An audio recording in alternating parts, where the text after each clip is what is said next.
Assalamualaikum warahmatullahi wabarakatuh.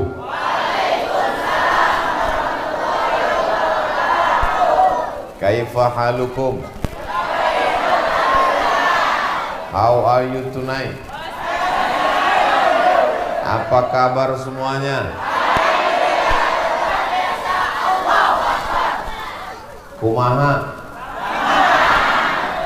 Pripun kabare? Biado, Baakaba, Aga Kareba.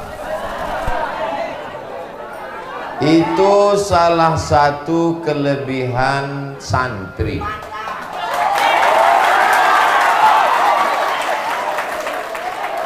Diajak bahasa Arab, oke, karena setiap hari baca kitab kuning. Bahasa Inggris, oke. Mau pakai bahasa daerah bisa. Bahasa Indonesia memang dia paling cinta NKRI.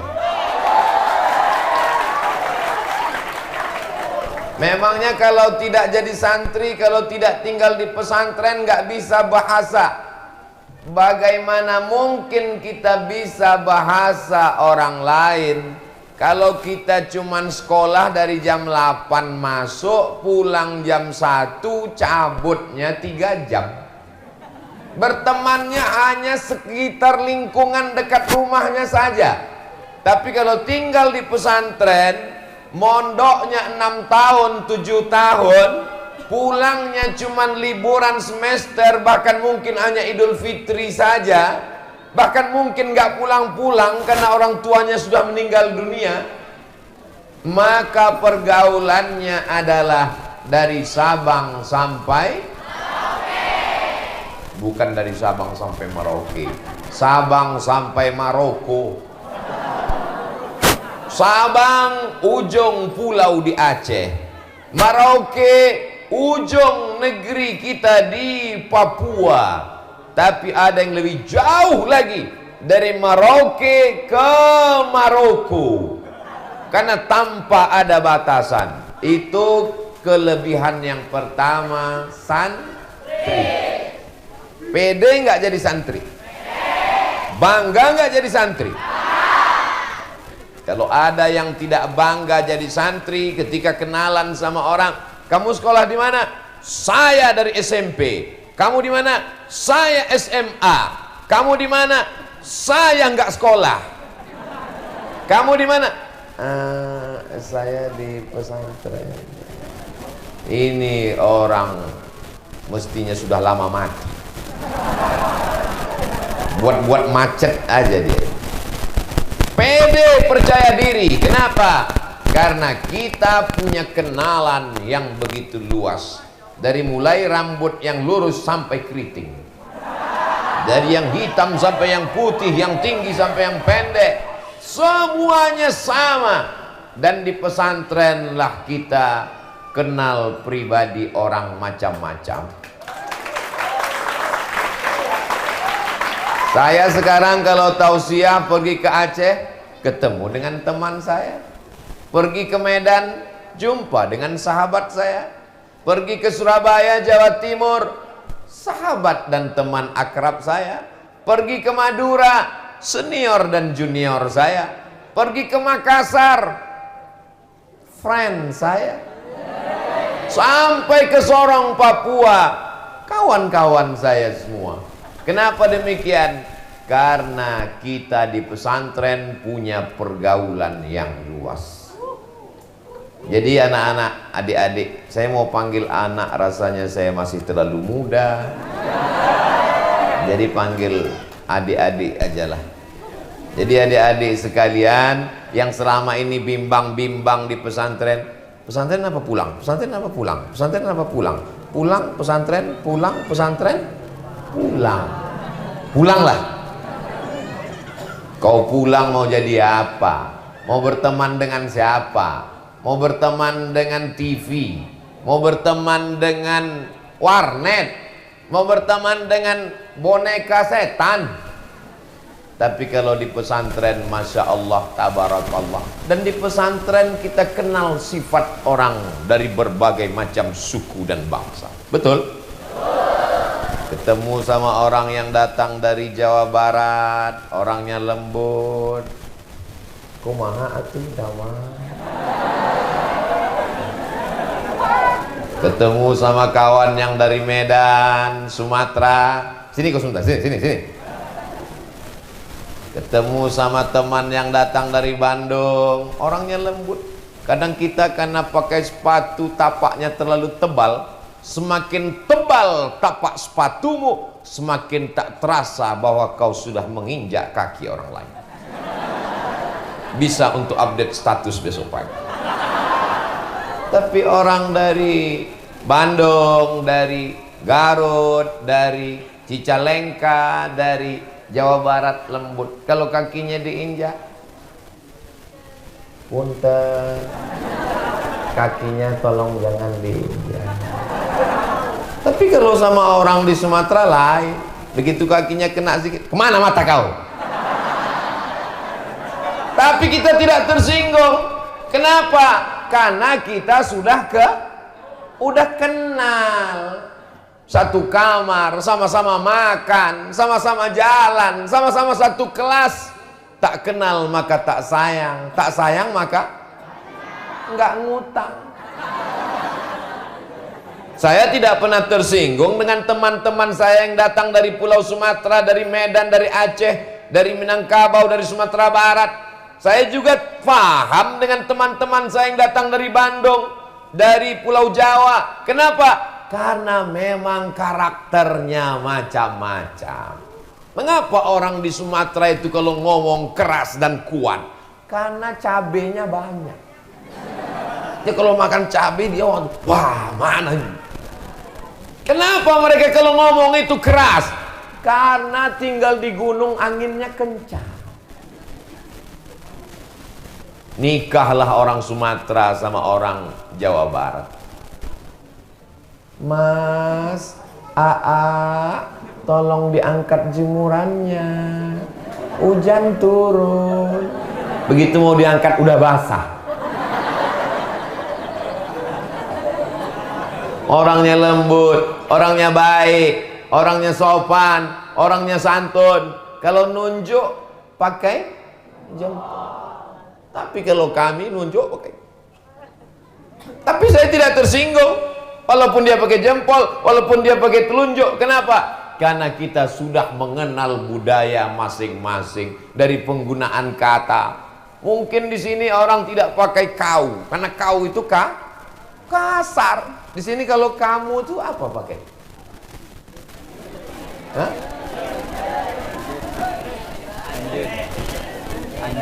Anjen. Lembut, baik. Tapi kalau saya dikatakan orang, dari mana kau Somad? Saya tidak tersinggung. Kenapa? Karena sudah mengenal karakter sifat masing-masing. Satu kamar.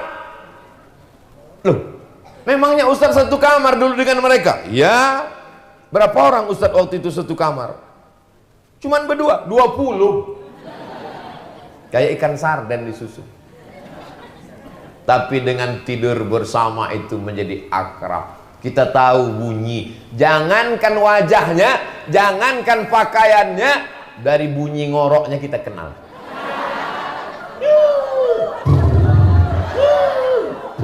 Kita tahu. Oh, si An.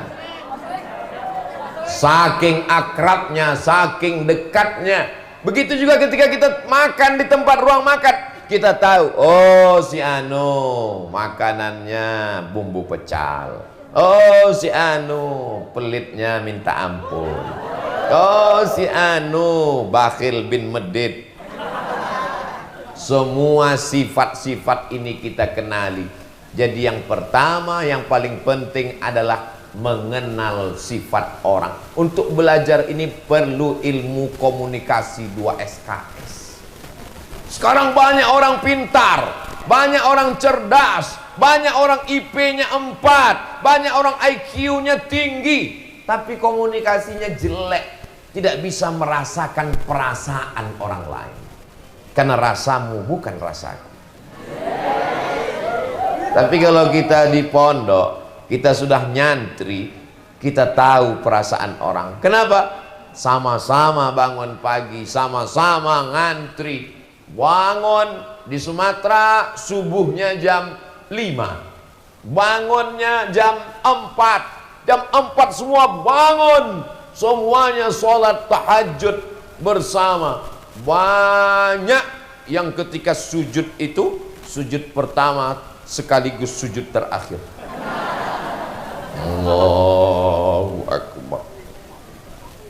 Jadi kalau sudah ketemu lama langsung tersenyum.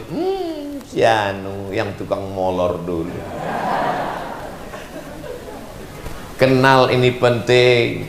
Itulah mengapa yang pertama kali adalah khalaqnakum min dzakarin wa unsa waja'alnakum syu'uban wa qabaila lita'arafu, untuk saling kenal mengenal sifat dan karakter masing-masing. Kalau Ustadz Abdul Somad ngomong melengking, ada yang tersinggung? Tidak, karena mereka sudah tahu itu memang gaya Ustadz Abdul Somad. Kalau Ustadz Abdul Somad ngomongnya seperti teriak ngamuk, apa ada yang ngomong di belakang? Enggak. Kenapa? Karena mereka sudah tahu. Kalau Ustaz Abdul Somad ngomong mengatakan teriak, menggelegar suaranya, ini jangan-jangan karena enggak dikasih teh manis. Semua tahu Abdul Somad tidak menyindir. Kenapa? Karena semua kenal Abdul Somad tidak pernah minum manis kalau sedang ceramah. Tapi bagi orang yang baru ikut pengajian sekali-sekali, dia langsung curiga, dia langsung suudzon. Ini Abdul Somad radikal, ngomongnya keras. Ini bukan keras, mikrofonnya bagus. Ini bukan keras, sound systemnya mantap, langsung masuk ke telinga, merasuk ke lubuk hati yang paling dalam. Inilah pentingnya kita menjadi santri. Jadi anak-anak, saya terus mau nyebut anak, mentang-mentang anaknya baru akikah nyebut anak terus. Adik-adikku sekalian, sebenarnya kita ini sebaya. Betul? Kok betul? Cuman bedanya saya duluan lahir. Saya lahir 1977. Sebaya bapak kalian. Berarti umur sekarang 2022, berarti sudah 45. Saya ini udah 45 tahun. Walaupun saya bolak-balik meyakinkan orang, saya ini udah 45, dia tetap juga ngotot. Masih 25 kata dia. Kata jamaah dalam hati, ustadz aja yang kepedean. Tidak ada suuzon karena kita sudah saling kenal. Tadi ibu Nyai di atas, ibu saya, ibu kita semua. Ternyata beliau nonton kajian Ustadz Somad pagi, petang, siang, dan malam. Saya datang kemari karena doa ibu. Beliau yang mendoakan saya. Maka tadi ketika ketemu, emak saya sudah meninggal, Bu. Doakan saya supaya istiqomah iman dan Islam. Doakan saya supaya hati saya tidak dirusak oleh sum'ah, oleh ujub, oleh merasa hebat. Apa enggak merasa hebat? Kiai aja duduk di bawah, saya duduk di atas. Ini Ustaz Abdul Somad katanya mengajarkan kita harus hidup setara, sama santri sama-sama tidur di lantai, sama-sama satu penderitaan. Tapi Ustaz sendiri setelah tamat dari pesantren, Ustaz malah duduk di atas, nggak sopan. Disuruh panitia supaya tampilan kameranya bagus. Nah, dipasang maka di atas, bagus kan? Coba kalau saya duduk di bawah. Tapi saya duduk di sini sementara. Setelah itu kursi diangkat, nggak mungkin sama-sama saya diangkat. Kan santri tidak ada yang tersinggung. Gak usah kita dengar ini ceramah Abdul Somad. orangnya nggak sopan. Masa guru kita, kiai kita, ajengan kita di bawah, dia di atas? Karena semuanya saling faham. Suami dengan istri bisa hidup bersama karena sama-sama faham. Hubungan kita bisa bertahan lama, berteman di pesantren, bersama di surga. Kalau kita bisa saling memahami. Sekarang penyakit manusia ini su'ut tafahum. Jelek, tafahum salah paham, salah dengar, salah ngomong, salah ngerti, karena tidak saling mengenali. Dunia saling kenal mengenal itu adalah dunia pesantren. Dari mulai cara tidur, bangun tidur, olahraga, belajar di kelas, baca kitab, suara, mohon maaf, baunya pun kita kenal. Pejam mata, langsung kita cium.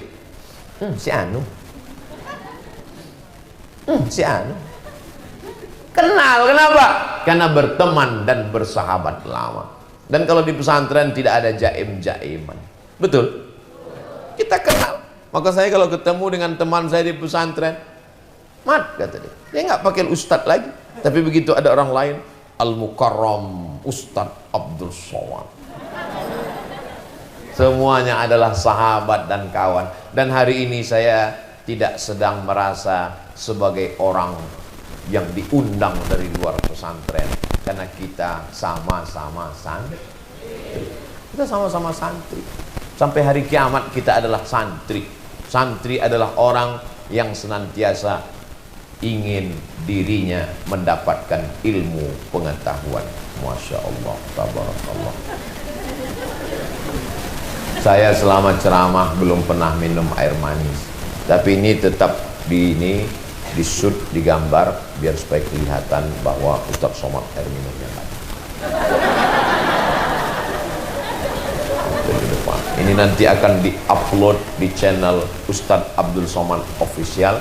Jangan lupa subscribe, like, share, and comment.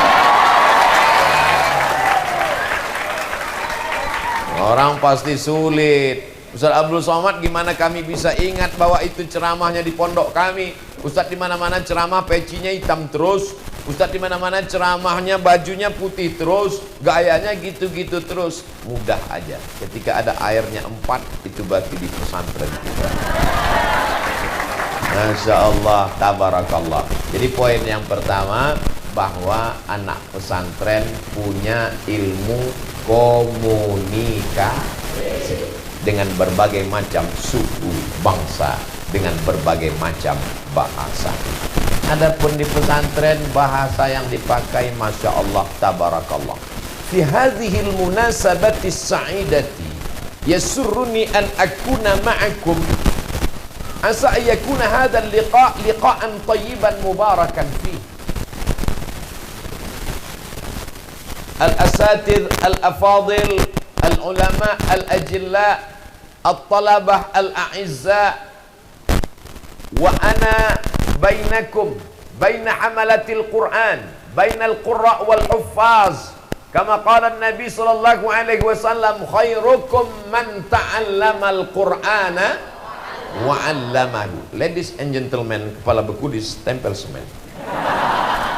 In this opportunity, I want talking about Islam and the future. Pada kesempatan ini saya ingin berbicara tentang Islam dan masa depan. Bahasa Arab, oke. Bahasa Inggris bisa. Bahasa isyarat, apa lagi? Jadi tidak ada istilah anak pesantren tidak bisa berkomunikasi. Anak pesantren gagap. Anak pesantren gak bisa ngomong.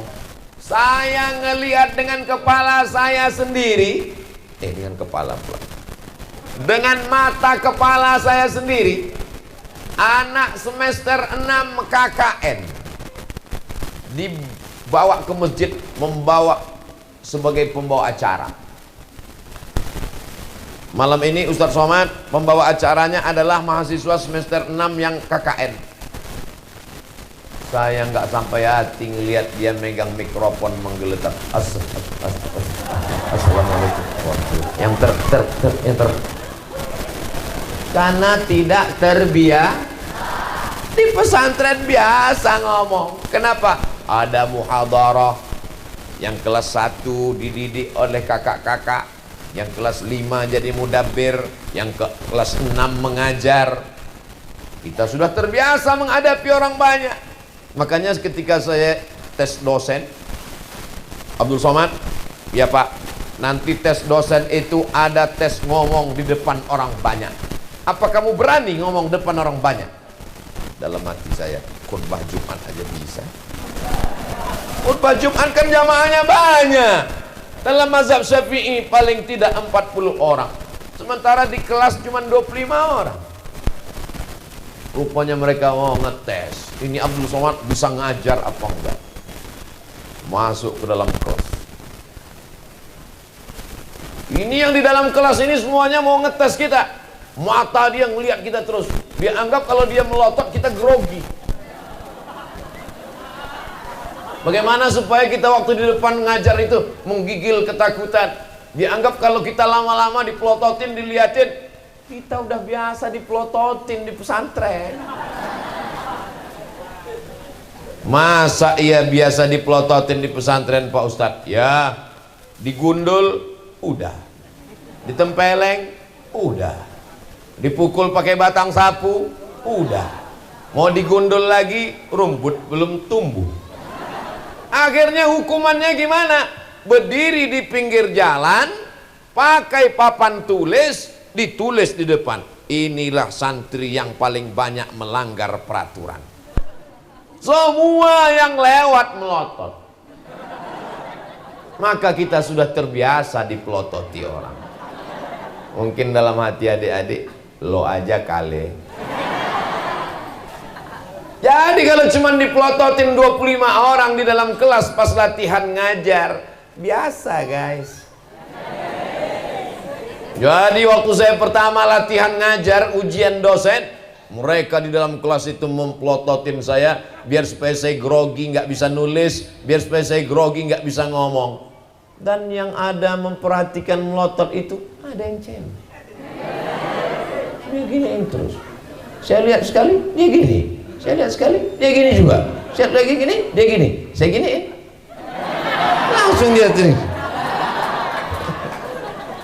Kita udah terbiasa menghadapi mata manusia ini. Inilah yang tidak dimiliki, skill-skill kemampuan yang tidak tertulis di buku. Dan kita di pesantren sudah berhadapan dengan itu. Betul? Cuman pesantren zaman sekarang, anak-anakku kalian, anakku lagi, adik-adikku kalian, nasib kalian bagus. Sekarang tidak lagi ada cubit, jewer aja nggak ada. Kenapa? Kalian dilindungi oleh Komisi Perlindungan Anak. Zaman kami dulu komisi itu belum ada. Pakai batang sapu. Ini tangan ini nggak terhitung berapa kali kena batang sapu. Jadi Ustadz masih ingat yang mukul Ustadz pakai batang sapu? Ingat. Ustadz dendam? Enggak. Ingat aja. Terus? Ya kalau dia ngundang ceramah saya nggak mau datang. Assalamualaikum. Waalaikumsalam. Betul ini Ustadz Abdul Somad? Betul, tak salah lagi. Kita satu pondok dulu. Ya, ya. Abang di Kismu Taklim dulu. Ya betul, ingat. Pernah mukul pakai sapu. Ya. Bisa datang ke pesantren kami. Aduh, lagi penuh jadwal, Bang. Masya Allah, tabarakallah. Jadi kita di pesantren dilatih mental untuk berhadapan. Ngantuk dikit aja. Ini dulu, sekarang udah enak pesantren. Dulu bangun subuh mata tengkuk mesti berdiri. Begitu setan datang membawa kipas, Nina Bobo, oh nih. Itu setan zaman Ustaz. Itu setan zaman Abdul Somad dulu. Setan zaman sekarang nggak nyanyi lagi, langsung bawa AC.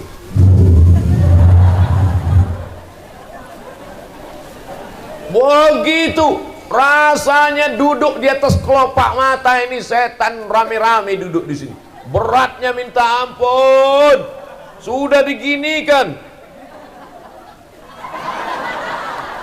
tetap juga lagi, ya Allah, gimana? Akhirnya tuh datang kakak kelas 5 dari belakang bawa sajadah. Kom.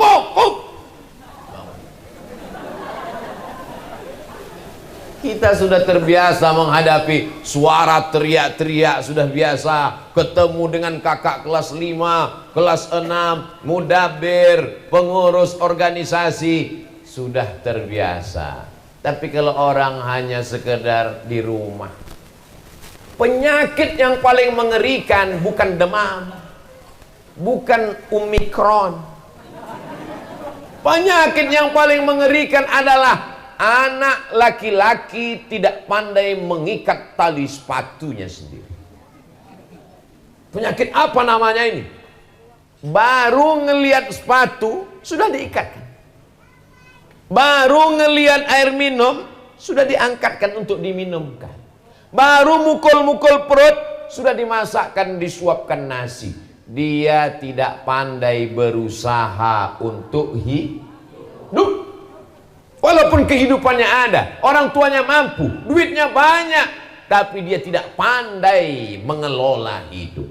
Kita di pesantren, mana ada cerita anak pesantren santri nggak bisa ngikat tali sepatu. Kalau sudah pukul lonceng, teng teng teng teng teng teng teng teng teng, semua mesti siap masuk kelas.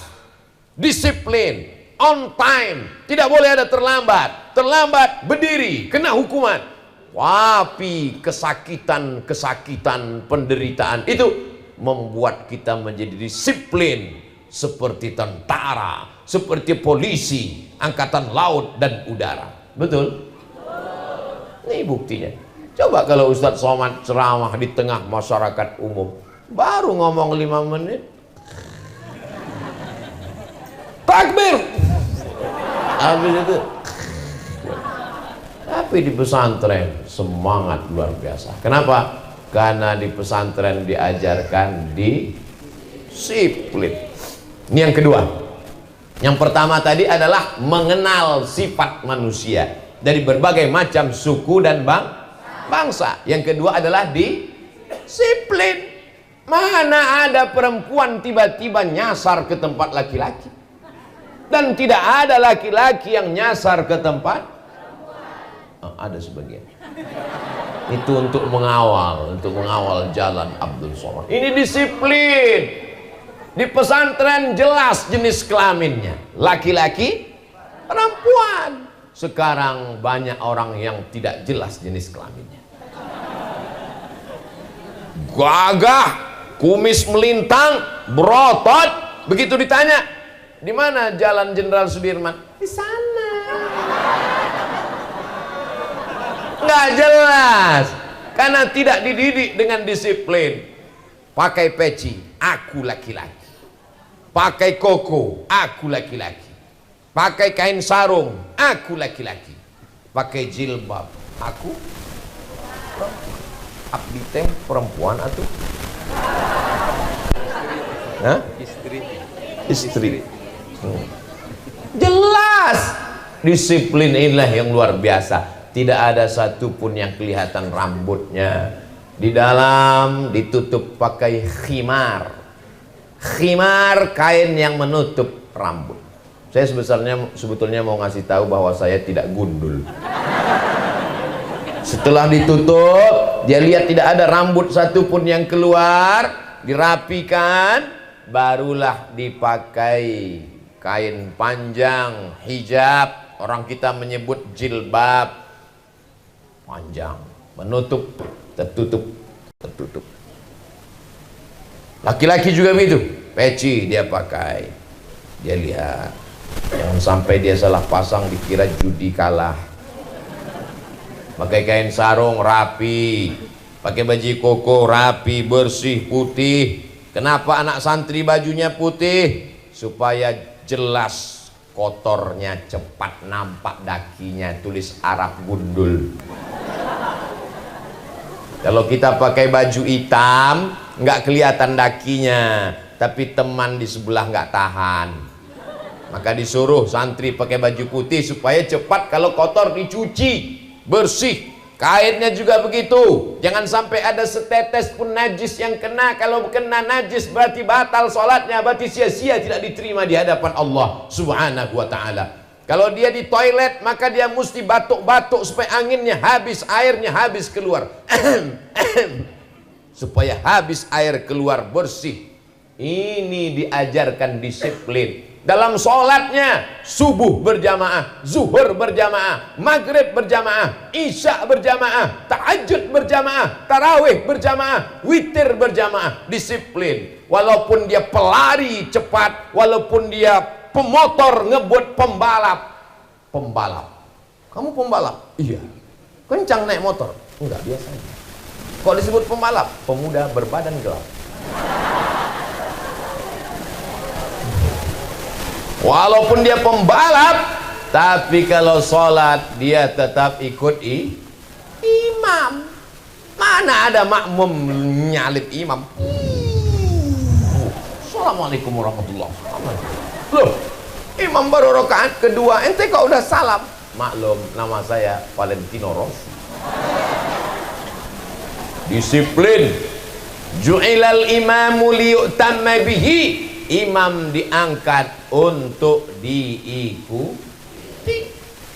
Disiplin kita diajarkan melalui Al-Quran. Kalau sudah nun ketemu dengan qaf, maka dia mesti berdengung. Gimana bunyinya?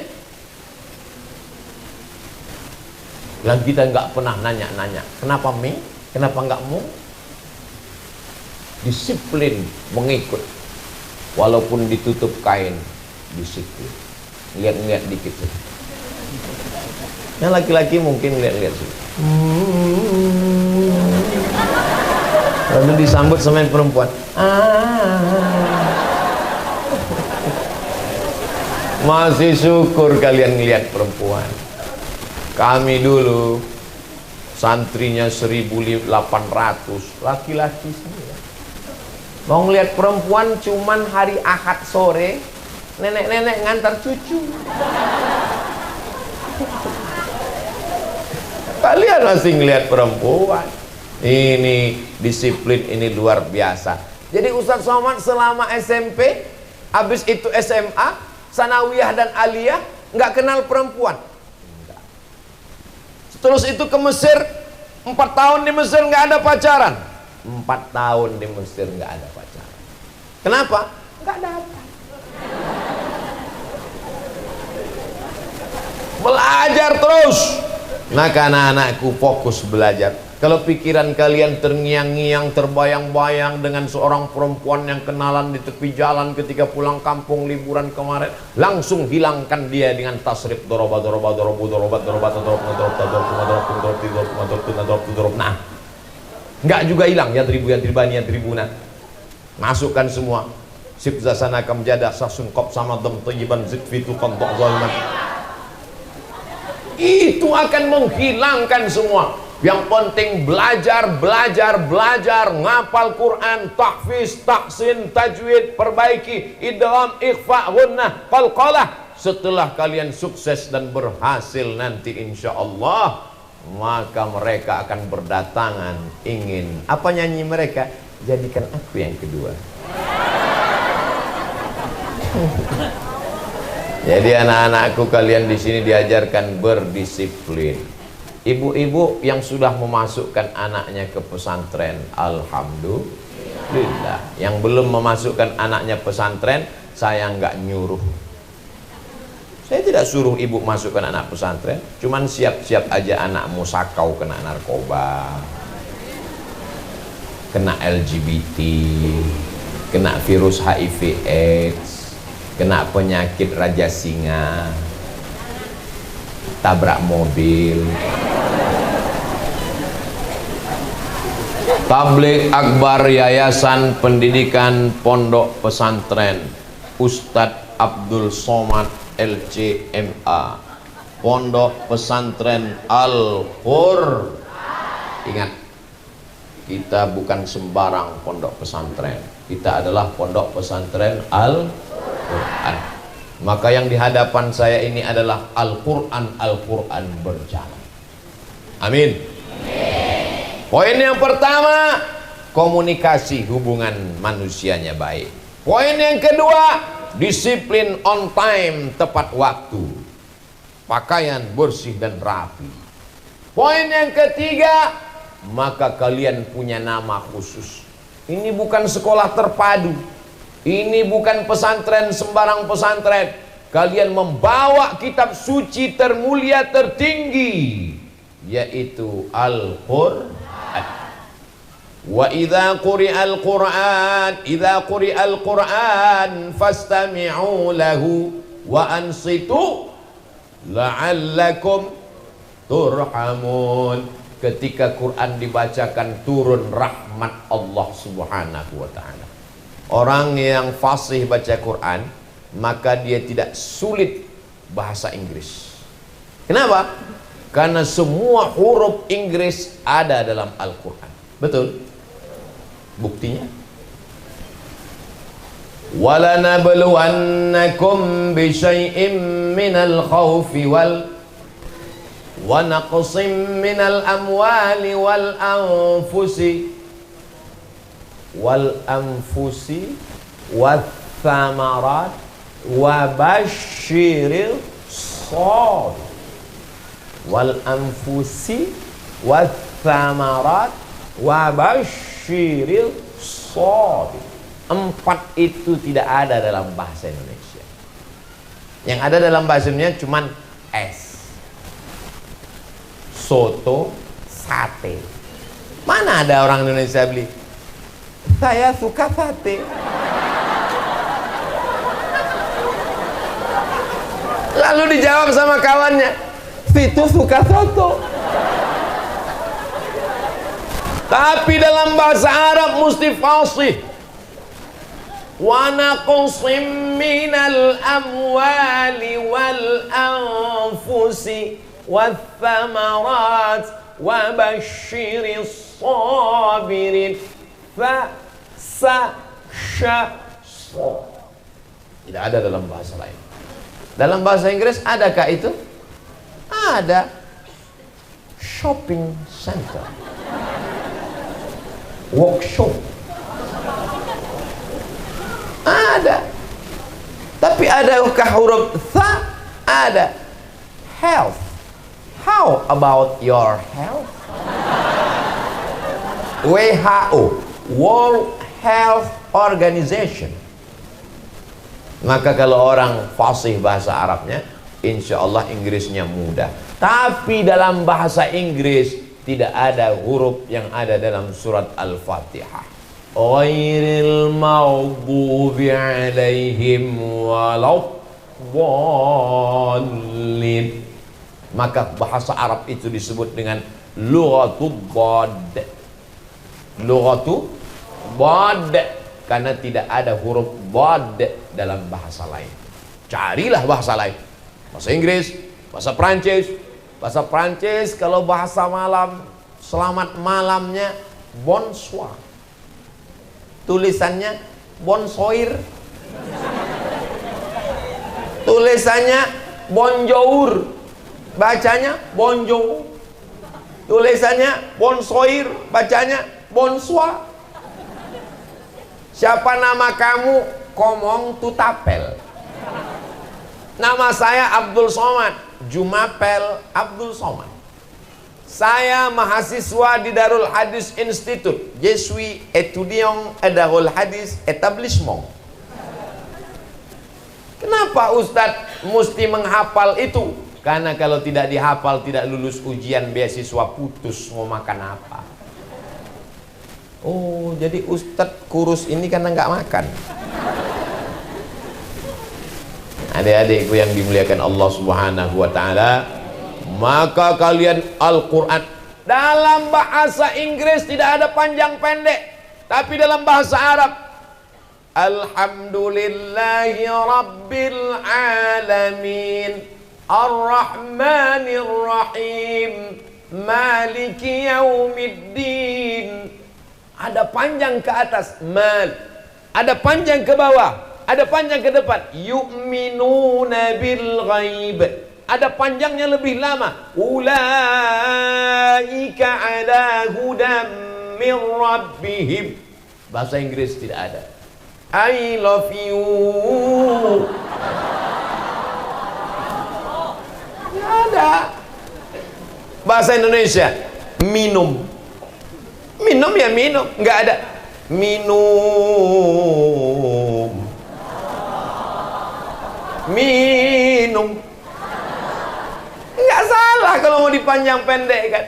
Tapi dalam bahasa Al-Quran, dan orang kalau ngerti hafal Quran dengan dakik, dengan halus, sehebat apapun makmum mengkritik di belakang, dia tidak akan goyah, tidak akan goyang, karena hafalannya kuat.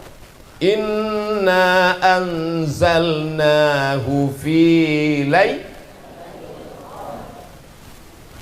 Dia hafal, mengerti nahunya, bahwa kalau di pangkalnya ada huruf jar fi, berarti setelah fi pasti lailatin. Tapi kalau dia hafalnya tidak dakik, tidak halus, tidak kuat, tidak mutqin, goyang dia. Inna anzalnahu fi lailatul qadr. Datang makmum di belakang, Lailatul. Wa ma adraka ma lailatul qadr. Lailatul. Tapi kalau dia kuat, makmum semuanya ingin menyesatkan dia. Wa in tuti aksara man fil ardi yudilluka an sabilillah. Hebatnya kalau kalian hafal Quran, walaupun kalian nggak lancar bahasa Arab, sampai ke Makkah ketemu sama orang Arab, modal hafalan Quran, kalian bisa ngomong dengan orang Arab. Ketemu sama orang Arab, Assalamualaikum, salamun ala man ittaba'al huda. Ada kawan saya dulu ngapal Quran, saking kan lancarnya hafalan Qurannya, sampai Assalamualaikumnya pun masuk ke dalam Quran. Assalamualaikum warahmatullahi walaula fadlullahi warahmatuhu lakuntum minal khasirin.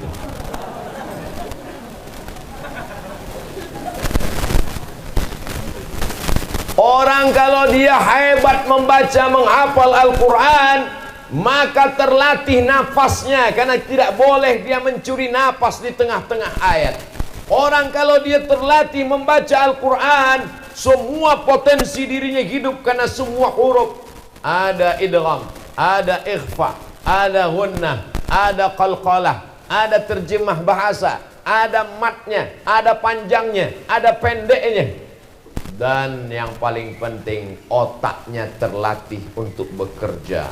Murojaah, murojaah, murojaah. Bangun malam tahajud, murojaah. Habis sholat subuh, murojaah.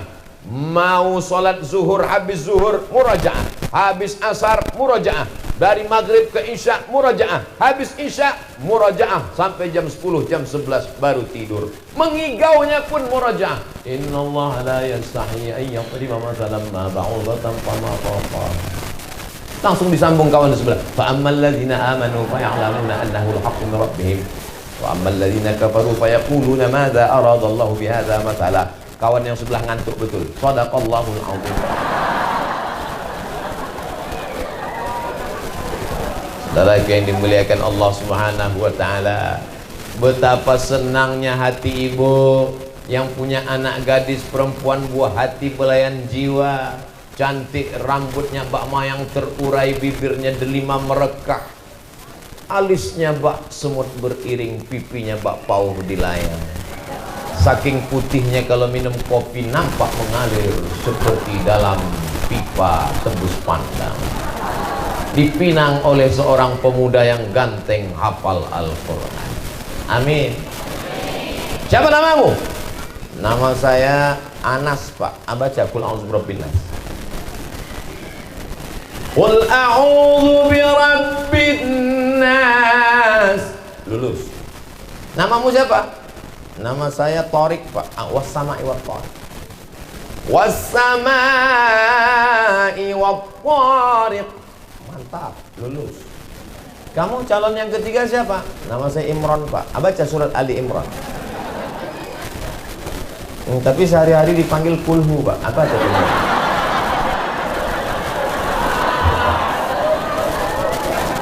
Qul huwallahu ahadunillahus samadu lam yalid wa lam yulad. Akhirnya jadilah menikah. Betapa senangnya aku nikahkan engkau dengan anakku dengan mahar mengajarkan surat Ar-Rahman tunai. Masya Allah, so sweet. Di tengah malam terdengar suara sayup-sayup dari balik kamar. Bismillahirrahmanirrahim. Ar-Rahman 'allamal Qur'an. Apa kata suaminya bertanya, Bu, itu kok toa masih dipasang, kan udah disuruh copot. Itu dari kamar sebelah. Menantu kita lagi sholat tahajud dengan anak kita. Itulah beruntungnya dia punya suami penghafal Quran. Bukan seperti aku yang dapat suami Fir'aun gak pernah sholat malam. Begitu mereka mendekat ke pintu kamar mau melihat anak menantu sedang sholat tahajud, ternyata TV belum mati. Masya Allah, tabarakallah. Mudah-mudahan menantu ibu para penghafal Quran. Sayangnya saya nggak punya anak perempuan. Andai ada anak saya perempuan, maka ku carikan. Tapi insya Allah santri-santri perempuan, kalian inilah yang akan menjadi imam-imam insya Allah. Amin. Saya dalam salah satu acara makan sarapan pagi di hotel. Begitu sarapan pagi, datanglah ibu-ibu. Ustaz Somad, ini ada anak gadis sudah PNS, bekerja, bisnismen, bisniswoman, wanita karir, pengusaha, mencari seorang imam. Saya bilang, saya khotib, Bu. Dulu kita belum nikah, nggak ada dia nyari imam. Sekarang kita udah update status, udah punya anak, baru dia nyari imam. Bayangkan kalau mereka yang akan menjadi mencari imam. Andailah saya yang berposisi kalian yang jadi saya waktu itu. Datanglah anak gadis. Abang mencari imam. Siap. Mau imam apa? Imam zuhur apa imam maghrib? Ini hafalan Quran jangan main-main. Banyak orang sekarang menganggap untuk apa anak saya ngapal Quran. Nanti kalau anak saya ngapal Quran cuma ikut MTQ. Nanti kalau anak saya hafal Quran cuma jadi ustadz. Saya nggak mau anak saya jadi ustadz nanti kurus seperti Ustadz Somad. Untuk apa anak saya ngapal Quran? Nanti kalau anak saya ngapal Quran dia jadi imam tarawih aja. Jadul. Kamu nggak update ilmu pengetahuan. Kamu tahu nggak? Mahasiswa yang paling banyak dapat beasiswa di Fakultas Kedokteran Universitas Indonesia Islam Indonesia Yogyakarta adalah para penghafal Al-Quran. Penerimaan TNI Angkatan Darat jalur khusus dibuat untuk para penghafal Quran. Jadi kalian mau jadi polisi bisa? Bisa nggak jadi polisi? Bisa. Nampak orang nggak pakai helm, anak-anak sekolah nggak pakai helm. Prit! Ini mana STNK BPKB? Lupa Bang. Baca An-Naba. Amma yatasaalun 'anin naba'il 'adzim.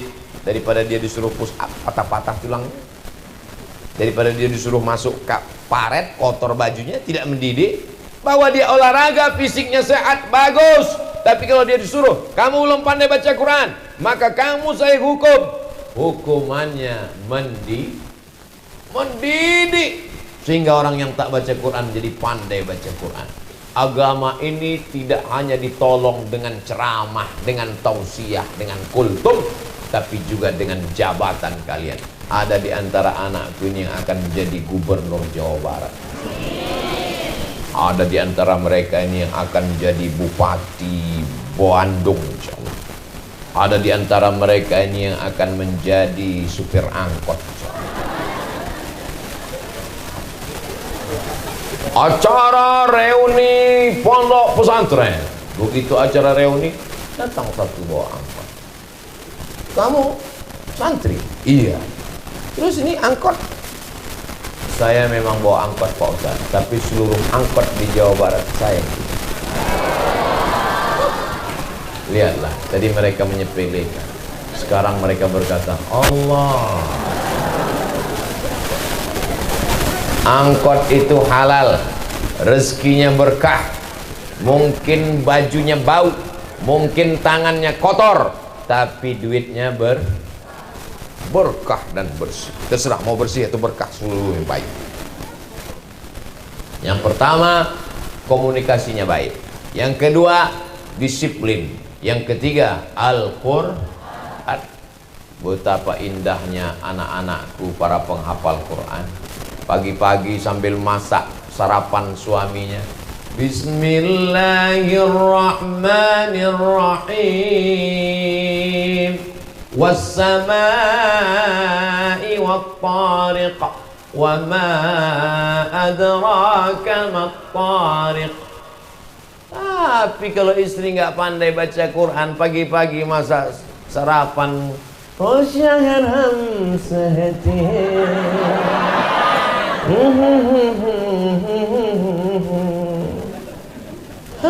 datang anaknya di belakang, aja. Hancur dia. Tapi mereka solihah. Mereka lah yang akan melahirkan para pemimpin-pemimpin bangsa insyaallah. Sedang hamil dia bersalawat, salatullah salamullah ala taha rasulillah. Salatullah salamullah ala yasin habibillah. Mau tinggi lagi, udah habis pula suara. Ibu yang bersalawat, ibu yang hafal Quran, diturunkan Allah ketenangan ke dalam hatinya. Walladzi anzalas sakinata fi qulubil mu'minin. Allah yang menurunkan ketenangan ke dalam hati orang yang beriman. Ibunya tenang, anaknya juga di dalam tenang. Gimana anaknya mau tenang? Ibunya TikTok, cinta satu malam. Gimana anaknya mau tenang di dalam? Ibunya goyang-goyang terus sampai akhirnya stroke, mati. Tapi kalau ibunya tenang, Masya Allah, Tabarakallah. Kenapa anak-anakku ini bisa tenang mendengarkan tausiah? Karena ibu mereka adalah perempuan yang solihah. Ibu-ibu yang solihah inilah yang akan melahirkan anak-anak yang soleh, bukan somat.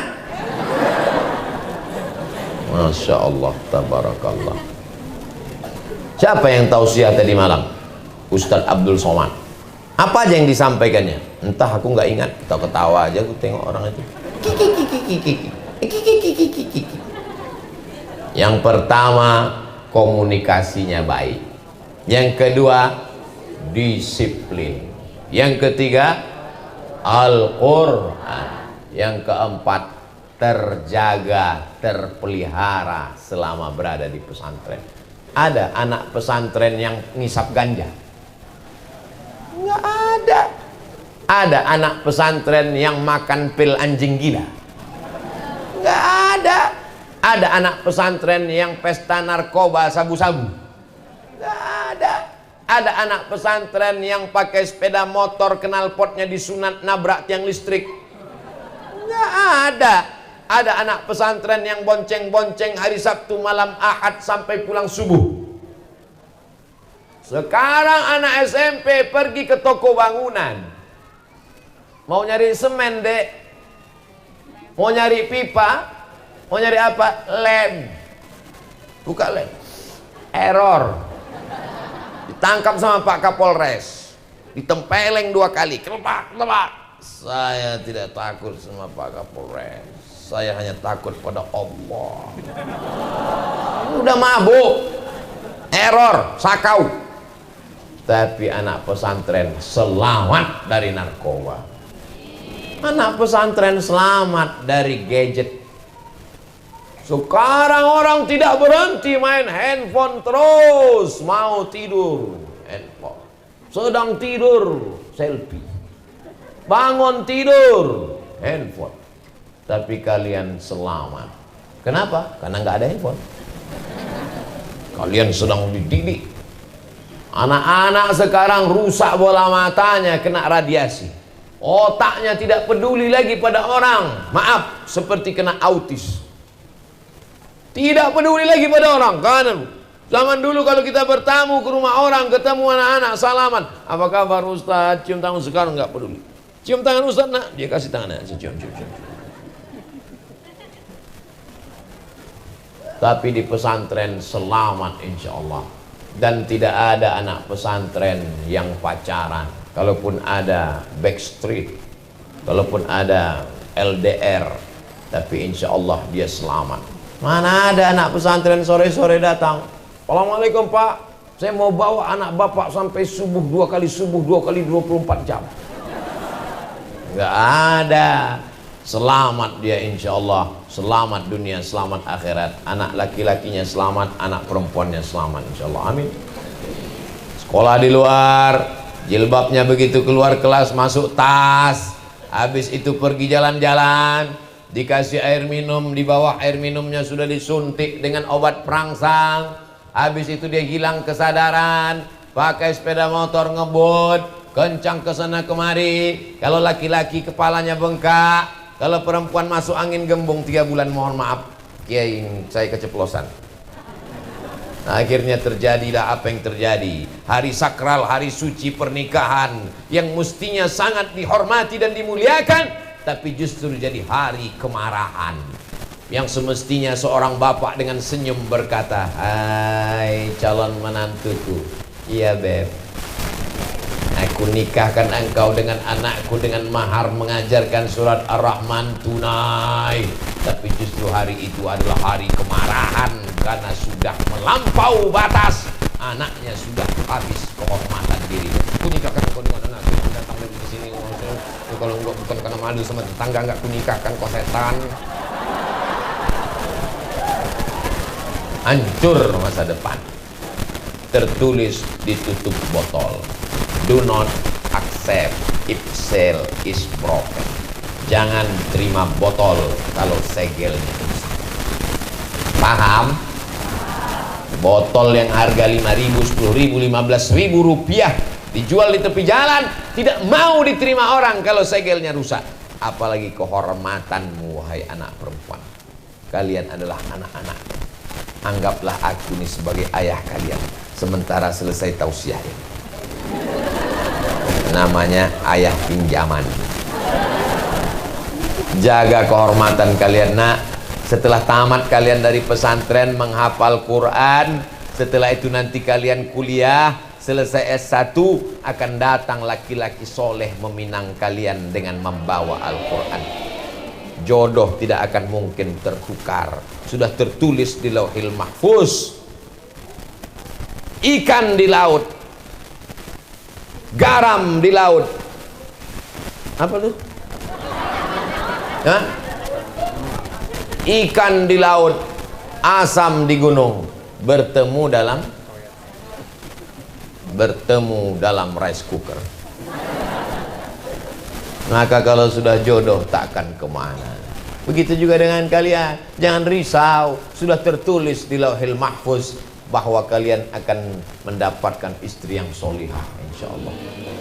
Jangan sampai rezeki itu kalian rusak dengan perbuatan maksiat. Dzalika bi anna Allah lam yakun mughayyiran ni'matan an'amaha 'ala qaumin.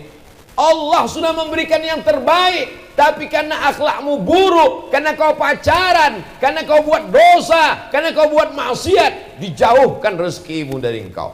Tapi kalau Allah sudah mentakdirkan engkau berjumpa, walaupun anak gadis itu di dalam kamar, kamarnya dikunci, dan kamarnya di dalam rumah, rumahnya dikunci, rumahnya dalam komplek, kompleknya dikunci, tapi kau tetap akan bisa bertemu dengannya, karena yang mempertemukan kalian bukan biro jodoh, yang mempertemukan kalian bukan dukun, tapi yang mempertemukan dia yang berkata innama amruhu idza arada syai'an ayyaqula lahu kun. Skenario Allah begitu indah. Kalau tak percaya tanya sama ibu-ibu ini. Banyak yang salah jawab. Itu suami ibu ya? Iya.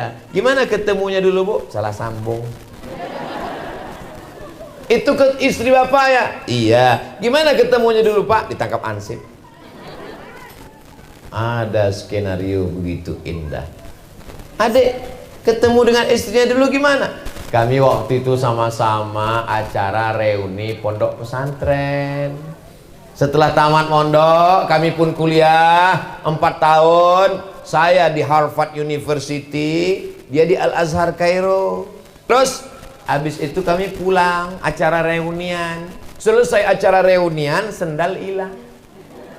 Pas lagi sibuk-sibuk nyari sendal, dia nyari sendal dia, saya nyari sendal. Kepala kami kejedut. Waktu itu lah.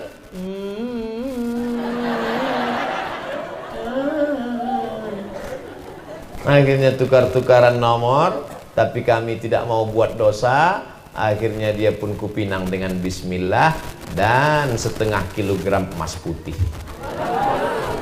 Pantas dia mau. Sampai masanya kalian akan dipertemukan. La ini jitama'atil ummatu ala ayyadurruka bisyai'in. Seluruh dunia ingin memisahkan kalian, menghalangi kalian, memudaratkan kalian, menyantet kalian, membunuh kalian. Kalau tidak, kata Allah, maka tidak akan terjadi. Betul? Iyamsaskallahu bidurrim fala kashifalahu illahu. Tapi kalau Allah ingin mempertemukan kalian, Allah menjodohkan kalian karena kalian orang baik. Wa iyyuridka bi khairin fala radda li fadlih. Tak ada satupun yang bisa menolak.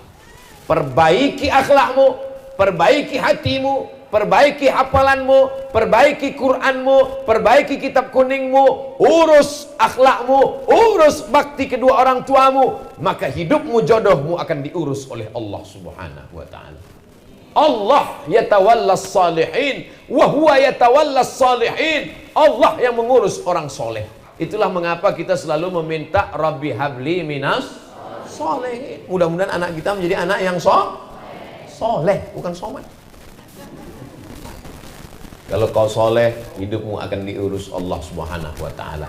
Kalau kau solihah anakku, hidupmu pun akan diurus Allah Subhanahu wa ta'ala.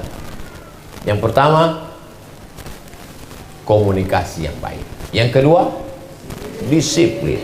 Yang ketiga, Al-Quran menjadi utama. Target, musti hafiz, musti alim, musti faqih.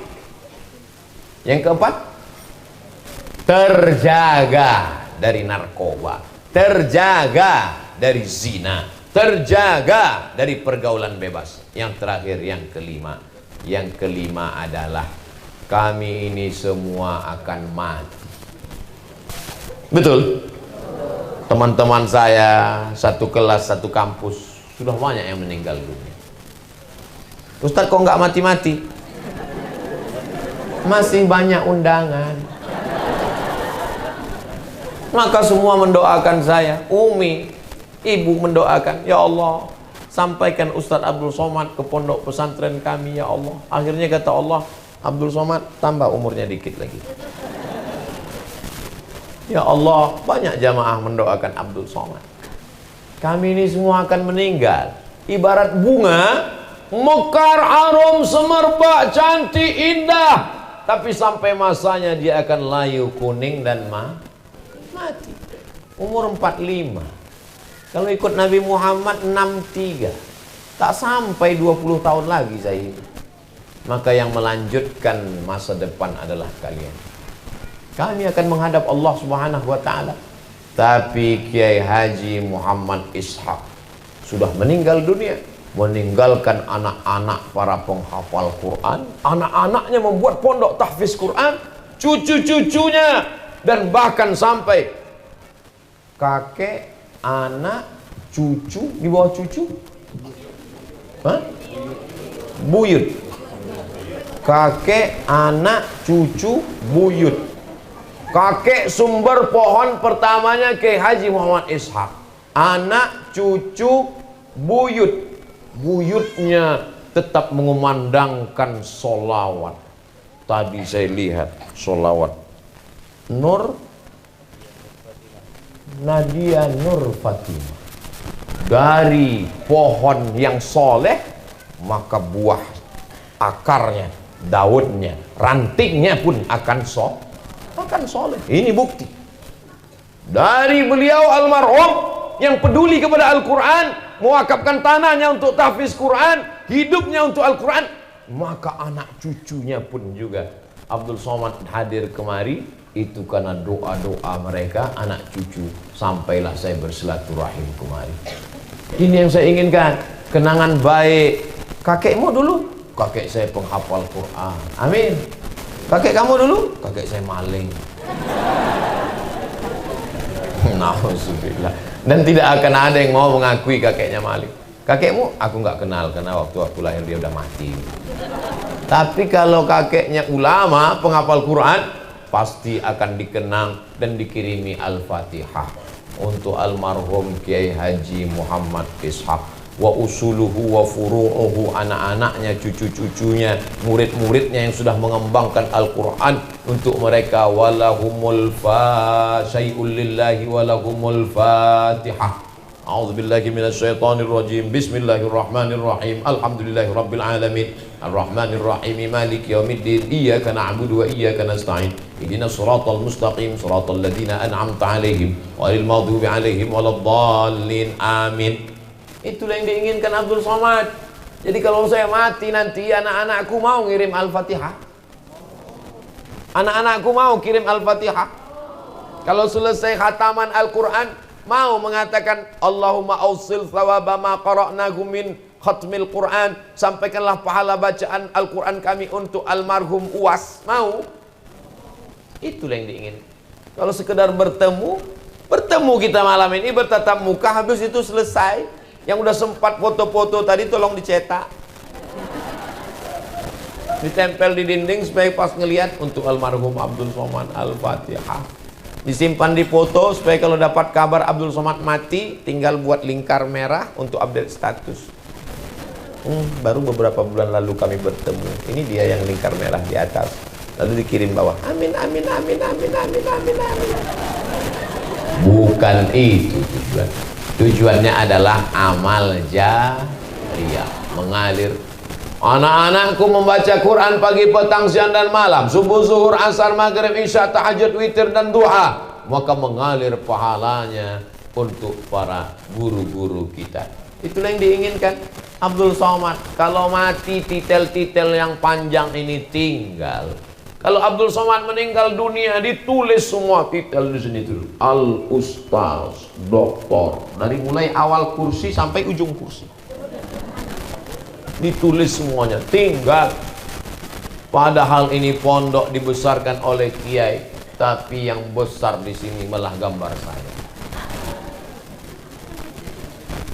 Jangan sampai nanti ketika diupload ada yang komen di YouTube di bawah. Karena kebetulan di atas gambarnya ini orangnya, terus dia komen di bawah, ternyata lebih asli, ternyata aslinya hitam ya. Anak-anakku yang dimuliakan Allah Subhanahu wa ta'ala, hidup ini sementara. Sementara kaya, sementara cantik, sementara berkuasa, sementara ganteng. Yang ganteng akan top, tua ompong peot. Yang cantik akan layu, pipi turun ke bawah, hidung turun ke bawah, dagu turun ke bawah. Maka semua perempuan ingin supaya wajahnya naik ke atas. Bahasa Inggrisnya make up. Make up, make membuat, up naik, membuat naik. Pipinya naik, hidungnya naik, alisnya naik, bulu matanya naik. Nah, itulah namanya makeup. Make up, membuat naik, dimasukkan plastik ke dalam, naik, cuman sebulan, habis itu turun. Biarlah kalian cantik karena sholat tahajud malam. Biarlah cantik karena sholat duha. Kok kamu nggak pakai make up kok glowing ya? Karena bekas wudhu. Oh, jadi kau anggap kami tayamum pakai debu semua? Anak-anak yang dimuliakan Allah Subhanahu wa Ta'ala, ibu-ibu bangga punya anak di pesantren. Bangga? Ponakan saya yang pertama kelas 3 sanawiyah, wajib pesantren. Kamu wajib pesantren. Aku tak sanggup mengawal Muna, kau perempuan. Aku tak sanggup mengantarmu sekolah, menjemput pulang, mengawal di rumah. Nanti kawanmu datang jemput, mau dilepas khawatir, nggak dilepas nggak gaul. Maka pesantren selamat. Yang laki-laki saya masukkan tahfiz Quran. Anak Mizian Azik kelas 2 SD, nanti tamat SD masuk pondok. Tidak ada tawar-menawar, harga mati, wajib masuk pesantren. Kalau ada orang sekarang yang mengatakan saya bisa jaga anak kita, tidak bisa. Siapa yang bisa melarang anaknya megang handphone? Orang tuanya pun gila handphone. Bentar-bentar status. Anak kita akan melihat kita. Kamu nggak boleh main handphone. Kamu nggak main handphone. Jangan main handphone. Mama kok main handphone? Mama udah dewasa. Nggak bisa. Ibu-ibu mengikat anaknya di batang pisang. Diikatnya anaknya di batang pisang. Dia main handphone. Anaknya nangis, difotonya. Ada anak nangis, ada anak nangis. Udah hancur dunia ini sekarang. Maka benteng terakhir pertahanan Islam, akhlakul karimah, adalah pesantren. Orang tua mesti bangga punya anak di pesantren. Anak ibu di mana sekarang? SMP plus. Anak ibu di mana sekarang? SMP terpadu. Anak ibu di mana sekarang? SMP entah apa namanya, aku nggak ingat. Anak ibu, anak saya ya itulah sedang mondok-mondok dan segala. Kenapa nggak pede? Kalau ada yang bangga dengan SMP-nya, dengan SMA-nya, dengan STM-nya, dengan SMK-nya, oh mesti bangga. Anak ibu di mana? SMP. Ini mana? SMP. Mana? Lebih kuat lagi. Pesantren. Kalian pun juga begitu. Bangga. Gimana? Bangga jadi anak pesantren? Bangga jadi santri? Pede, percaya diri. Abdul Somad ini apanya ada? Tak ada. Kalau cerita masalah berat, lebih berat gajah. Tidak ada apa-apa. Tapi kita punya percaya diri. Langkahkan kaki. Bismillahirrahmanirrahim. La haula wa la quwata illa billah. Jadi apapun kalian nanti anak-anakku berhadapan dengan orang, di depan kalian ada gubernur, ada bupati, ada menteri, ada presiden, ada panglima, ada tentara, ada polisi. Semuanya itu adalah manusia yang terdiri dari urat, kuku, darah, daging, dan bulu. Dan dia diciptakan dari tanah, dia akan dimakan cacing tanah, dan dia akan mati dilipat oleh tanah. Sama. Tapi jangan ngomong gitu, dalam hati aja. Jangan nanti pas kalian diminta sambutan. Berikut ini mari kita dengarkan tausiah yang akan disampaikan oleh anak pesantren kita yang memberi kultum Ramadan. Maksudnya yang saya sampaikan ini dalam hati aja. Semua kalian. Jangan kalian ini semuanya dari tanah akan dimakan. Ngamuklah mereka. Tidak ada beda mereka dengan kita. Bedanya dia duluan lahir. Bedanya dia lebih tua. Kalau ganteng kalian jauh lebih ganteng, iya kan? Lihat ganteng, cantik. Oh, ini semua harus dijaga, dipelihara. Ketika anak saya lahir, saya azankan ke telinganya, telinga sebelah kanan, kepalanya di sebelah kiri, kakinya di sebelah kanan, sayup-sayup ke telinganya. Allahu Akbar, Allahu Akbar. Tidak kuat macam itu, nangislah dia. Pakai azan yang slow. Allahu Akbar, Allahu Akbar. Makanya nanti kalau adik-adik dengar suara azan slow, Allah, itu berarti bukan ngajak sholat, tapi untuk bayi. Kalau azan untuk sholat mesti keras, mesti kuat, sampai ke telinga orang, masuk ke dalam rumahnya. Allahu Akbar, Allahu Akbar. Itu kalau yang azan tentara. Tapi kalau yang azan seniman, Allahu Akbar, Allahu Akbar. Apapun yang kalian kumandangkan, tetaplah yang pertama kali masuk ke telinga anak, la ilaha illallah. Walaupun bapaknya diplomat, kerja di Amerika dan Eropa, gak pernah dia bisikkan ke telinganya, akan kusekolahkan kau ke Jepang. Walaupun bapaknya kaya, akan kubelikan kau mobil satu pintu harganya 5 miliar. Tetaplah kalimat pertama, la ilaha illallah. Itulah kebanggaan kita. Kalimatu haqqin 'alaiha nahya wa 'alaiha namutu wa biha nub'ats. Dengan itu kita hidup, dengan itu kita mati, dengan itu nanti kita akan dibangkitkan di padang mahsyar insyaallah. Amin. Anak-anakku penghafal Quran, kalau kalian mati kalian bisa kasih syafaat, bisa kasih pertolongan. Kalian hafal 30 juz pagi, petang, siang dan malam. Murojaah 1 hari 2 juz, 1 bulan kalian khatam 2 kali, 1 tahun khatamnya 24 kali. Di Ramadan kalian menjadi imam tarawih. Tapi di samping itu kalian juga menjadi polisi, tentara, pengacara, lawyer, advokat. Advokat itu yang ahli hukum, bukan yang hijau-hijau dalam kelas. Walaupun kalian hafal Quran, tapi kalian adalah dokter spesialis kandungan. Sekarang banyak ibu-ibu hamil tidak bisa ditangani dokter perempuan karena terbatas, terpaksa dipegang oleh dokter laki-laki. Ustaz Somad, nanti istrinya melahirkan dokternya laki-laki atau perempuan? Laki-laki. Saya orangnya pencemburu, tak bisa saya dipegang perempuan, tidak bisa dipegang laki-laki, harus dokter perempuan. Ketersediaan terbatas, anak-anakku harus jadi dokter perempuan.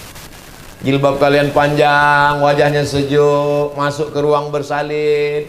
Ibu-ibu yang hamil, bahasa Jepangnya kukira, kura-kura. Dipegang sama dokter-dokter. Ibu sabar ya bu, melahirkan itu nggak sakit, cuman setengah mati aja. Tapi insya Allah kalau anak ibu nanti lahir, dia menjadi mujahid fisabilillah, dia akan menolong agama Allah, ibu akan mendapatkan amal jariah. Bangkitkan semangatnya. Segala orang mengatakan sulit dan susah, tapi kalau Allah memudahkan, innama amruhu idza arada syai'an ayaqula lahu kun fayakun. Lalu si ibu dokter spesialis yang hafizah Quran tadi mengatakan, Bismillahirrahmanirrahim, Yasin, la tuqra'u fi amrin asirin. Kalau dibacakan pada perkara yang sulit, yang susah, yang jelimet, yang ribet, maka akan menjadi mudah. Alhamdulillah, terima kasih ya bu dokter, istri saya mudah melahirkan, kata suaminya. Pas ditanya orang, gimana prosesnya kemarin? Mudah aja, asyik lahir.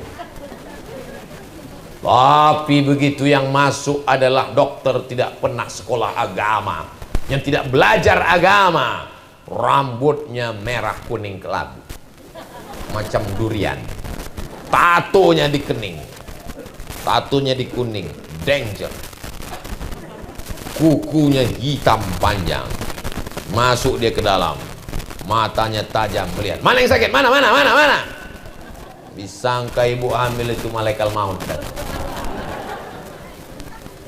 Kalian jadi perawat, kalian jadi bidan, kalian jadi dokter spesialis, kalian menjadi guru, kalian menjadi dosen, tapi tetap sebagai santri penghafal Al-Quran. Bahasa Arab oke, bahasa Inggris oke, jadi MC bisa, jadi qori, apalagi memerintah orang untuk mengatur, memanage organisasi, serba bisa, siap semuanya. Berpisah dengan orang tua, siap. Pisah dengan orang tua ini bukan mudah. Berapa banyak orang tua yang uangnya banyak, mobilnya banyak, mengantar anak ke Australia, ke Amerika, hanya tahan 3 hari. Begitu pulang, anaknya pulang lagi.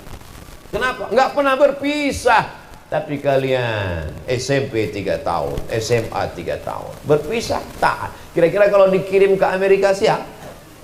Siap. Ibu-ibunya juga melepas anak. Makanya ibu jangan tinggalkan anak dengan tangisan.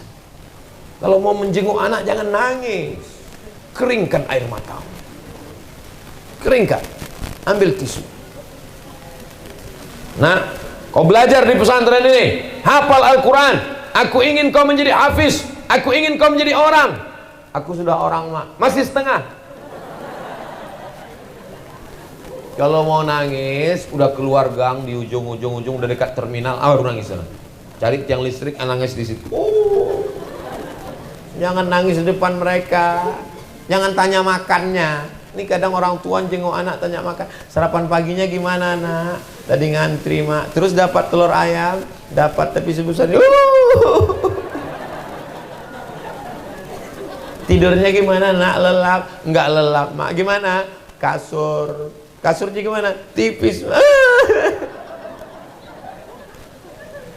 Memangnya kau sampai tua bisa bersama dengan anakmu. Nanti kalau kau mati, siapa yang akan kau tinggalkan dengan mereka? Kau tinggalkan harta, akan habis dipakai bapak untuk nikah dengan anak gadis yang baru. Tapi kalau kau tinggalkan ilmu, kau tinggalkan hafalan Quran, kau tinggalkan pendidikan, dia siap menjalani hidup. Maka terbanglah anakku sejauh mata memandang. Dari petang kau akan pulang. Kau membangun Jawa Barat, kau membangun Indonesia. Baldatun thayyibatun wa rabbun ghafur. Dulu yang mengusir Belanda adalah santri. Yang mengusir Jepang adalah santri. Ustaz Somad mentang-mentang ceramah di pesantren, dia bilang yang ngusir Belanda itu santri. 10 November, tanggal 10 November, arek-arek Surabaya bergejolak. Bagaimana mungkin ada orang sehat, punya rumah, punya istri, punya anak, mau mati syahid melawan Belanda? Kalau bukan karena digerakkan oleh ulama yang selalu digembar-gemborkan 10 November, 10 November, 10 November. Betul, 10 November. Tapi orang lupa, 10 November bergejolak karena 22 Oktober. Ada apa dengan 22 Oktober? 22 Oktober keluar resolusi jihad dari Kiai Haji Hadratus Syekh Hashim Asy'ari bersama para ulama, mengeluarkan resolusi jihad bahwa melawan Belanda adalah mati syahid. Siapa yang jihad, hidupnya mulia. Iskariman au mut syahidan. Berteriaklah Bung Tomo, berteriaklah para ulama, serang Belanda, takbir, Allahu Akbar. Akhirnya Belanda pontang-panting lari pulang ke Amsterdam, tinggal terong Belanda. Ketika bergejolak PKI tahun 48, siapa yang paling banyak dihantam, dihabisi? Ulama dan santri. Bergejolak lagi 1966, ulama dan santri diculik. Kenapa? Karena mereka tahu negeri ini, NKRI bisa kokoh sampai hari ini karena para santri dan ulama. Bangga tidak jadi santri? Ulama tidak seperti PNS. Ada masa pensiunnya. Ulama sampai mati dia tidak akan pernah berhenti. Ulama unik, semakin tua semakin karismatik, semakin dicari orang. Dia seperti benda antik, makin tua makin bongkok, makin mahal. Maka kalian hafal Quran. Saya tidak mau jadi ulama. Kalian jadi apapun, tapi Al-Quran di kepala kalian, maka insya Allah Allah akan menurunkan rahmatnya ke negeri ini dengan banyaknya penghafal Quran, insya Allah. Saya mulai tadi jam 8:30, sekarang jam 10 kurang 10, maka saya total berbicara selama 80 menit. 80 menit kebersamaan kita ini mudah-mudahan bernilai amal soleh dan amal jariah insyaallah. Ala hazin niyah wa kulli niyatin salihah. Al-Fatihah. A'udzu billahi minasy syaithanir rajim. Bismillahirrahmanirrahim. Alhamdulillahi rabbil alamin arrahmanir rahim maliki yaumiddin. Iyyaka na'budu wa iyyaka nasta'in. Ihdinas siratal mustaqim. Siratal ladzina an'amta 'alaihim ghairil maghdubi 'alaihim waladdallin. Amin. Allahumma shalli 'ala sayyidina